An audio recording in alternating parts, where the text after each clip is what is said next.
s'exprime avec ses qualités oratoires qui nous laissent toujours impressionnés. Il ne nous a pas dit ce qui a été le propos même de notre travail sur la maladie d'Alzheimer et sa synthèse, mais il y a peut-être des questions sur lesquelles on peut revenir, alors qu'ils sont un peu récurrentes dans le débat actuellement. C'est la notion de directive anticipée. Ah oui, voilà une question importante. Non, mais rajoute-la de suite parce qu'on va en discuter. Donc on a beaucoup abordé la notion de directive anticipée dans une maladie évolutive avec des sauts, des va-et-vient. Donc comment on prend une position à la fois vis-à-vis de soi et puis pour les autres, pour protéger les autres. Ça, c'est une question importante.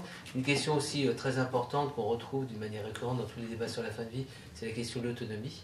Qu'en est-il d'une autonomie qui peut être apparemment réduite à peu de choses, mais qui laisse toute une vie intérieure, toute une capacité d'expressivité, toute une capacité même d'acceptation ou de refus de la personne. Donc comment être attentif à toutes ces dimensions. Tout ce qu'on a vu à travers le modèle Alzheimer, vous avez énormément complété par votre approche et, j'allais dire, complexifié d'une certaine façon. Ce qu'on a vu, c'est que finalement, on peut être très rapidement indifférent à l'autre dès lors qu'il n'est pas capable d'affirmer lui-même ses choix, sa volonté. Et qu'on est dans une société finalement assez violente à l'égard de ces situations. Et que quand on le dit d'une manière comme ça un peu rapide, on a l'impression d'être un peu passéiste par rapport à une espèce d'ordre qui est un ordre un peu, j'allais dire, machiavélique d'une certaine façon. Voilà. On peut ouvrir peut-être la discussion. Donc, tu veux rajouter quelque chose dans un instant? Oui, oui. On joue sur les directives anticipées. Alors, juste prends ton micro un instant. Je pense que sur les directives anticipées, alors bien évidemment, il me semble clair que le nourrisson peut difficilement le faire. L'enfant aussi, l'adulte. Mais j'aimerais quand même vous citer, je crois, c'est une étude qui a été publiée cette année. Alors ne me demandez pas la date précise, parce que je ne suis pas du tout une machine à ça, mais par une étude qui a été faite par le centre de Cochin, qui a interrogé des personnes âgées de plus de 75 ans, n'ayant pas d'atteinte de type Alzheimer, sur justement le principe des directives anticipées. Et 89%, je crois, dans cette étude, les personnes ont répondu qu'elles ne voulaient pas les donner par écrit. C'est-à-dire qu'elles ont absolument dit premièrement qu'elles ne voulaient pas les donner par écrit parce qu'elles préféraient une version orale pour pouvoir changer d'avis si les circonstances l'imposaient, et que le fait d'écrire figeait. Et l'autre chose, c'est que ça ne les intéressait pas de parler de leur mort. Ce qui les intéressait, c'est de savoir quel sens avait la vie qui leur restait à vivre. Mais ce qui m'a beaucoup frappé, c'est ce problème de refuser les cris. Alors on va ouvrir la discussion, je vous en prie. Je suis interne en médecine générale et je fais ma thèse d'exercice sur l'opinion des médecins généralistes sur les directives anticipées justement de la loi Leonetti et sur les apports pour les patients en fin de vie à domicile. Donc ce qu'on a observé, c'est parmi les plus grosses difficultés dans la rédaction de directives anticipées, c'est des soucis de communication en fait. Les patients expriment leur volonté, leurs idées par beaucoup de non-dits, par de la communication non verbale, et les médecins ont le ressenti de ce que veulent leurs patients, mais ils ne sont incapables de le retransmettre. Et les patients ne veulent pas du tout rédiger des directives anticipées parce que ça fiche trop. Ils veulent qu'on suive leurs évolutions, ils veulent qu'on les accompagne. Et ça fait très peur aussi de se projeter dans un avenir où on aurait une sonde gastrique, un pénin. Voilà, il y a ça. Et on avait pensé aussi que les généralistes étaient les plus à même de recueillir les souhaits des patients, parce que c'est des médecins qui les suivent depuis des années, qui les connaissent très bien, qui ont vu grandir leurs enfants. Et le souci, c'est que les médecins généralistes n'ont absolument pas le temps de passer des heures avec les patients pour leur expliquer la mort, pour leur expliquer ce qui va advenir, comment va évoluer leur maladie. Donc la conclusion de notre étude, c'est qu'il faudrait former un peu les médecins généralistes, entre autres, sur la communication avec les patients en fin de vie, qui est très spécifique, et il y a des grosses formations aux États-Unis, par exemple. Et d'un autre côté, essayer de leur trouver du temps par des actes un peu soins palliatifs, ou des choses comme ça, pour permettre de parler avec des patients qui sont très chronophages, parler de la mort, passer du temps avec eux, rester avec eux, rien que... je perds mes mots. Rien que rester avec eux, parler avec eux, ça fait partie du traitement. Dans une étude qu'on a faite, nous, dans le cadre de l'RMA, on se rend compte que selon les pays, les directives anticipées ne sont pas liées qu'à la question de la fin de vie. Voilà. Derrière le mot directive anticipée, il y avait le testament de vie qui était fait par les ADMD, mais il n'y a pas que le testament de vie. Et vous regarderez sur le site de l'EREMA, on a fait un document où on a regardé de manière assez exhaustive ce qui se faisait au niveau européen derrière le mot directive anticipée. On attend avec beaucoup d'appétit votre travail. Vous pouvez intervenir, il y a 3 interventions. J'interviens encore en tant que neurologue pour des maladies très particulières, mais qui nous mettent devant des situations auxquelles nous n'étions pas culturellement habitués, qui est justement ces décisions anticipées dans des situations où on a pu définir auprès d'un patient quel était son devenir. J'en vois 3 situations. Il y en a une qui a changé beaucoup nos relations avec je n'ose pas dire les patients, mais avec les sujets, qui est celle de la maladie de Huntington, qui permet 20 ou 30 ans avant que la maladie se déclare de pouvoir annoncer à un sujet qu'il est porteur de cette maladie et dont il connaît son destin et du risque d'évoluer vers une démence et des troubles du comportement. Il y a 2 autres situations. La SLA, que vous avez mentionné tout à l'heure, où avec les centres de référence qui se sont créés, avec tous ces efforts pour essayer de mettre les personnes compétentes autour de ces patients et au fond avoir les attitudes les plus adéquates pour pouvoir les accompagner, il y a cette question justement d'anticiper ce que peut être la fin de vie. Et puis, vous parliez de la maladie d'Alzheimer, mais les choses sont en train de bouger. Nous sommes de plus en plus dans la situation d'être capables, avec quelques années d'avance, de pouvoir dire avec une spécificité qui commence à devenir de plus en plus forte, la probabilité d'avoir une maladie d'Alzheimer dans les années qui viennent. Et donc, de se retrouver face à des gens qui ont pleine conscience de leur état et qui savent leur évolution prochaine et qui donc vont être en mesure de donner des directives anticipées. Et là, je pense que le questionnement est beaucoup plus, je dirais, informé, qui est beaucoup plus réfléchi, parce que la situation n'est pas dans le flou, ce n'est pas des directives anticipées pour on ne sait trop quoi, c'est des directives anticipées pour une situation et pour une maladie auquel on sera confronté, à moins qu'il y ait un autre problème de santé qui mette la vie en danger. Oui. Merci, on saura vous retrouver parce que vous savez que nous sommes laboratoire d'excellence pour la maladie d'Alzheimer sur le diagnostic précoce. Et on commence justement à travailler. Alors, il n'y a pas que dans le domaine de la maladie d'Alzheimer, vous l'avez évoqué, dans d'autres maladies génétiques. Et il y a toute cette anticipation et aussi finalement cette assignation à savoir, alors que certaines personnes n'ont pas envie d'être soumises à une fatalité biologique. Toutes ces questions, on les aborde, mais je prendrai vos coordonnées parce que vous allez nous être précieux. Alors, il y a 2 interventions. Alors, moi, je suis psychiatre dans un grand hôpital de l'assistance publique de 1000 lits de gériatrie. Et sur ces 1000 lits, 80% de la maladie d'Alzheimer à des stades modérément sévères à sévères. Ce que tu as dit, Emmanuel, c'est la question d'anticipation, et c'est vraiment ça. C'est s'il y a une maladie où on ne peut pas se voir dans sa finitude, et sa finitude cognitive et physique, c'est bien la maladie d'Alzheimer. Donc les directives anticipées, chez nous, elles sont absolument pas faites, malgré des formations, des informations. 0 directive anticipée sur les 800 patients atteints de maladie d'Alzheimer. Et pourtant, nous avons le personnel ressource de la grosse machinerie de la paix. Probablement aussi parce qu'on fait les diagnostics tardivement et que cet accompagnement, ce long mourir en gériatrie, on sait le faire, mais à un stade, c'est déjà un stade modérément sévère à sévère. Et pour rebondir sur ma collègue, ma jeune collègue qui fait sa thèse, eh bien, il y a plein d'espoir parce qu'on ne perd jamais du temps en prenant du temps pour parler aux patients. Hein. La façon de dire c'est chronophage, non. Quand on passe 1 heure avec une famille, un patient, et qu'on est dans cet accompagnement-là, on arrive en formant les externes, les internes, encore une fois, l'après, on est une école d'excellence, eh bien, on ne perd jamais de temps, et on a une oreille attentive. Nos externes viennent dire « Ah, moi, je voudrais suivre votre consultation, je voudrais que vous m'expliquiez comment on fait pour accompagner ces patients jusqu'au bout de la vie. » Et ce long mourir en gériatrie passe forcément par... Ils sont aussi des êtres humains, les familles aussi. On est dans l'anosognosie et le déni, et on ne veut pas se confronter à cette anticipation. C'est aussi pourquoi il y a autant de formations réactionnelles à ces directives anticipées. Merci. Alors, vous vouliez intervenir. Ce qui va être le débat, on va attendre le rapport de la mission présidentielle, puisqu'on nous parle de directives anticipées opposables.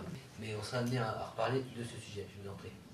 C'est toujours sur les directives anticipées, c'est vrai que moi je suis autour d'un site internet qui s'appelle SOS Fin de Vie, et je sens que les personnes, elles ont du mal, parce que d'abord, on ne sait pas très bien ce qu'il faut mettre dans les directives anticipées, d'autant plus qu'elles ne sont pas... Enfin, on ne sait pas très bien, et ça serait intéressant de pouvoir Et puis en même temps, les personnes, elles ne savent pas. Alors progressivement, elles savent à peu près de quoi elles vont mourir. Mais au départ, quand on demande les directives anticipées, on ne sait pas très bien. Et au fond, on a besoin, c'est sa fine, je peux pas dire, elles ont besoin d'être bien soignées, d'être bien prises en compte. Et il y a cette espèce d'ambivalence des personnes, de se dire cette confiance qu'elles ont vis-à-vis des médecins. Et c'est vrai que je trouve que tous ces débats autour des directives anticipées, ça peut enfin, je ne sais pas comment on pourrait faire pour qu'il y ait toujours quand même une grande confiance vis-à-vis du médecin. Voilà, c'est une question. Sur la directive anticipée, c'est un tout petit peu complexe. Évidemment, parce que le bonnet ne veut pas donner de directive anticipée. C'est même une situation à laquelle on est confronté dans la situation suivante, lorsque nous sommes aux extrêmes limites de la viabilité. Il est habituel qu'on aille voir les parents avant, qu'on discute avec eux, qu'on leur explique le pronostic, qu'on leur explique ce que va être la vie de leur enfant dans les premières semaines ou premiers mois de vie, et qu'on leur dise qu'il n'est pas forcément impératif d'essayer de réanimer cet enfant et qu'on peut adapter des soins palliatifs en salle de naissance et voilà, décider de ne rien faire. En fait, cette anticipation est forcément complexe. C'est-à-dire que chacun d'entre nous, et on leur dit, si les parents nous disent on ne veut pas a priori une réanimation, mais si l'enfant est rose, braillard, avec une activité cardiaque excellente, aucun de nous ne se donne le droit de ne rien faire. Donc l'anticipation est toujours compliquée, même lorsqu'on a l'impression que c'est tout à fait clair dans l'attitude à prendre. Donc, voilà, y compris dans ce domaine-là, ça peut être compliqué. Les deux autres remarques que je voulais faire étaient l'une sur je vous ai entendu parler tout à l'heure du lock-in syndrome, de dire on en a de plus en plus parce qu'on les a sauvés. Et c'est effectivement une problématique, et c'est un problème d'éthique de responsabilité pour chacun d'entre nous, et pour les réanimateurs en particulier, ou pour vous. C'est-à-dire que si nous n'avions pas été là à la naissance d'un grand prématuré ou à la naissance d'un enfant en état d'asphyxie périnatale, voilà, il serait mort et personne et malgré tout, on ne peut pas, chacun d'entre nous ne peut pas ignorer que si cet enfant sort avec un handicap extrêmement lourd, des séquelles extrêmement lourdes, ou si, eh bien, on en est. Alors, on n'est pas responsable, c'est la maladie qu'on est responsable. Hein. Je ne sais pas qui tout à l'heure a parlé de séquelles de réanimation. Ce n'est pas les séquelles de la réanimation, c'est les séquelles de la maladie qui l'a conduit en réanimation. Mais c'est une vraie problématique sur ce plan. Et puis je ne saurais plus quel était le troisième point. Même les deux, ils suffisent pour en dire trois. Hein. Je trouve que c'est important ce que vous dites. Et un réanimateur, Jean-Roger Le Gall, disait qu'on ne fait pas en réanimation l'éthique a priori, on fait l'éthique a posteriori. La vraie question, c'est effectivement, est-ce qu'on peut vous imputer la responsabilité, aller jusqu'à provoquer la mort de la personne, presque vous l'avez réanimée, et qu'elle se trouve dans une situation de lock-in syndrome. Bon, c'est des questions qu'on peut se poser, d'autant plus que sur le terrain, on voit des interprétations quelquefois hasardeuses de la loi Leonetti de ce point de vue-là. Il y a de dire, effectivement, notre responsabilité, c'est d'aller jusqu'au bout, dès lors qu'on n'a pas pu aller, j'allais dire, positivement dans le sens de ce que nous souhaitions, c'est-à-dire animer dans de bonnes conditions des personnes, est-ce qu'on n'a pas à mettre fin à ce dont on est responsable, quoi. Et c'est ce que les familles d'ailleurs disent aussi, si vous n'étiez pas intervenu, on ne se retrouverait pas dans cette espèce de situation. Et quelquefois, c'est vrai qu'on est très attentif, sans jugement, à voir la complexité des situations, puisque finalement, il y a beaucoup d'arguments qui peuvent être posés dans un sens ou dans un autre. Et je résume pour dire que nous, on n'a pas de position dogmatique à l'espace éthique de la PHP. Hein. Je veux dire, on essaie d'apporter la réflexion comme ce soir, en se disant on est dans la complexité, mais on se garde bien, j'allais dire, d'avoir beaucoup de prétentions dans ce domaine, parce que chacun confronté à ces situations se trouve très démuni. Donc entre la théorie et la pratique, enfin c'est quand même important que dans un lieu de la démocratie comme l'Assemblée nationale, il y ait aussi ce type de débat ce soir. Et dans quelques minutes, je donne la parole à Bertrand Galichon qui va intervenir. Mais non, je vous en prie, vous dites intervenir. C'était juste sur la notion de temps, parce que la notion de temps qu'on passe avec le patient. Alors dans notre discipline, on passe beaucoup de temps, ça a l'air paradoxal, on passe notre vie à faire des gestes techniques et à courir, et en même temps, on passe un temps considérable avec les familles, que les enfants aillent bien ou mal d'ailleurs, a fortiori quand ils vont mal et qu'ils risquent de décéder. Et ça, il faut expliquer les choses et ça prend énormément de temps, mais de toute manière, tout le long de leur séjour qui est en général prolongée, on va voir, il y aura un médecin référent qui va voir ces familles régulièrement, les infirmières vont les voir. Il y a un temps considérable qui est passé dans le dialogue avec les familles, ne serait-ce parce qu'on a besoin d'accrocher les parents à cet enfant, et c'est pas toujours facile dans une unité de néonatologie, et pour le développement ultérieur de cet enfant. Et je crois que malheureusement, là, on est dans un problème qui ne nous concerne pas que nous, mais manifestement aussi les généralistes. Et quand vous dites qu'il faut passer du temps, c'est jamais du temps perdu. Non, c'est pas du temps perdu. Maintenant, il faut savoir que lorsque vous passez 1 heure pour un généraliste avec un patient, évidemment, c'est 4 ou 5 autres qui ne peuvent pas être vus sur les mêmes circonstances.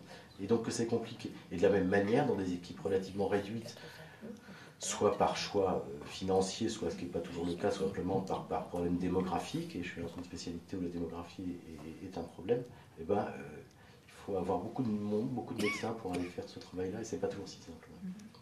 Est-ce qu'il y a une dernière réaction, je vous en prie? Je suis ergothérapeute au Kremlin 17 en soins intensifs neurovasculaires et centres maladies.